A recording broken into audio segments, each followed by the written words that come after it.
В Москве наши земляки выбрали якутянина 2024 года. Традиционно награждение проходит в январе во время расширенного заседания Совета общественной организации «Якутское землячество».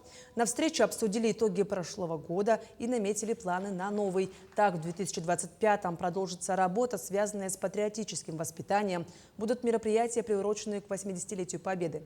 Намечаются встречи с молодежными движениями. Завершилось заседание церемонии награждения. Выбирают якутянина года члены землячества в Москве. В этот раз победителем стал Афанасий Попов. Он работает в распределительном пункте нужд для бойцов СВО.